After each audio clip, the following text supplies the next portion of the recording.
El Señor esté con vosotros. Y con tu espíritu. Lectura del Santo Evangelio según San Lucas. Gloria a ti, Señor. En aquel tiempo se levantó un maestro de la ley y preguntó a Jesús para ponerlo a prueba: Maestro, ¿qué tengo que hacer para heredar la vida eterna? Él le dijo: ¿qué está escrito en la ley? ¿Qué lees en ella? Él respondió: amarás al Señor tu Dios con todo tu corazón, con toda tu alma, con toda tu fuerza, con toda tu mente, y a tu prójimo como a ti mismo. Él le dijo: has respondido correctamente, haz esto y tendrás la vida. Pero el maestro de la ley, queriendo justificarse, dijo a Jesús: ¿y quién es mi prójimo?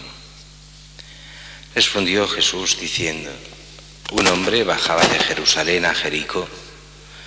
Cayó en manos de unos bandidos que lo desnudaron, lo molieron a palos y se marcharon, dejándolo medio muerto.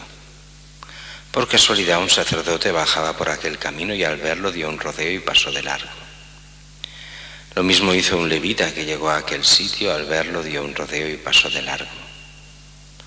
Pero un samaritano que iba de viaje llegó a donde estaba él y al verlo se compadeció y acercándose le vendó las heridas, echándoles aceite y vino, y montándolo en su propia cabalgadura lo llevó a una posada y lo cuidó. Al día siguiente, sacando 2 denarios, se los dio al posadero y le dijo: cuida de él, y lo que gastes de más yo te lo pagaré cuando vuelva. ¿Cuál de estos 3 te parece que ha sido prójimo del que cayó en manos de los bandidos? Él le dijo: el que practicó la misericordia con él. Jesús le dijo: anda y haz tú lo mismo. Palabra del Señor.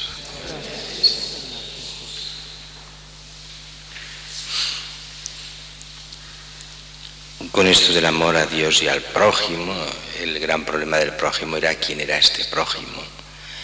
Y los judíos pues creían que el prójimo era simplemente la misma familia, la tribu como mucho, los amigos, los cercanos. Y entonces Jesús le preguntan a Jesús queriéndose justificar: ¿quién es mi prójimo? Y Jesús da esta parábola que los padres de la Iglesia interpretan de una forma muy curiosa. Dice que un hombre bajaba de Jerusalén a Jericó y cayó en manos de unos bandidos. Y aquí hay toda una simbología. ¿Qué es Jerusalén en la mentalidad clásica y en la mentalidad cristiana? Jerusalén era la ciudad santa y se hablaba de la nueva Jerusalén del cielo, que era Jericó.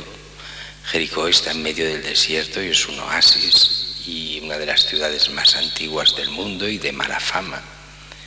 Era como pasar de la gracia al pecado.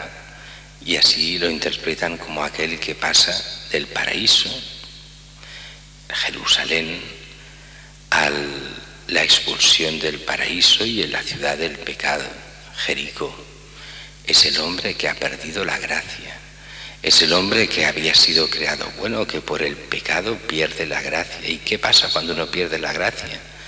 Pues que cae en manos de unos bandidos. Este bandido es el diablo, que te lo quita todo, que lo desnuda, lo mole a palos y se marcha, dejándolo medio muerto, muerto a la gracia, muerto por el pecado, el que no puede salirse por sí mismo, el que, pensando en su libertad, que llega a ser quién sabe qué, se hunde en sí mismo. El diablo lo hunde porque lo ha apartado de Dios del todo. ¿Y quién viene a resolver esta situación? Dice que pasa por casualidad un sacerdote. Pasa y da un rodeo, pasa de largo. Lo mismo un levita. Llega a aquel sitio, al verlo da un rodeo y pasó de largo. El levita y el sacerdote representan la ley y los profetas, todo el Antiguo Testamento, incapaz de salvar al hombre.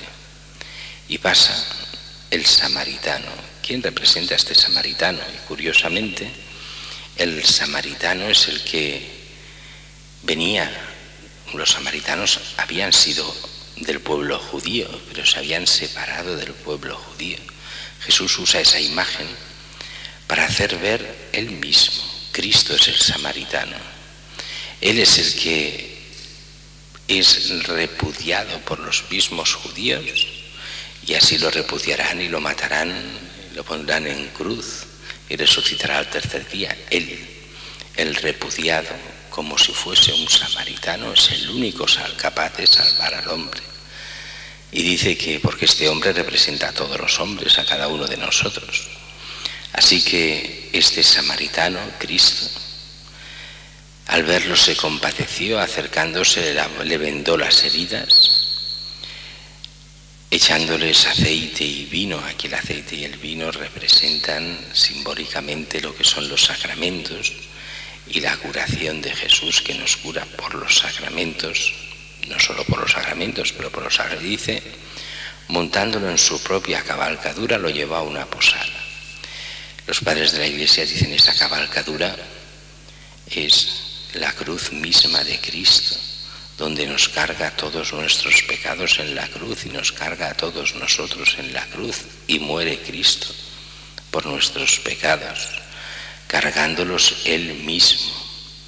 Y después dice que lo lleva a una posada. Esta posada representa a la Iglesia y el posadero representa a los cristianos, especialmente, decían los padres de la Iglesia, al obispo, pero con los obispos a los cristianos. Y son los cristianos, una vez Cristo ha conseguido la salvación de ellos y la conversión, son los cristianos que han de cuidarlo, alimentarlo en la fe, para que llegue a ser también un buen cristiano y quede del todo curado. Lo empieza todo Cristo con la gracia, pero el cristiano ha de actuar.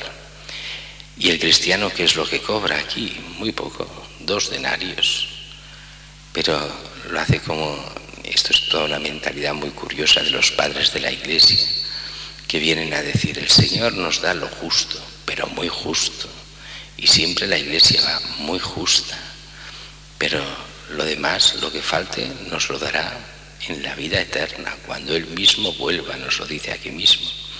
Sacando 2 dineros se los dio a posadero y dijo, cuida de él, lo que gastes de más te lo daré cuando vuelva, eso será en la vida eterna, cuando viene a juzgar a vivos y muertos. ¿Quién es el que usó misericordia? El samaritano, Cristo. Así hemos de hacer nosotros, incorporarnos a Cristo, al menos ser como el posadero, que cuando Cristo nos traiga sepamos actuar para el bien y salvación de los hombres.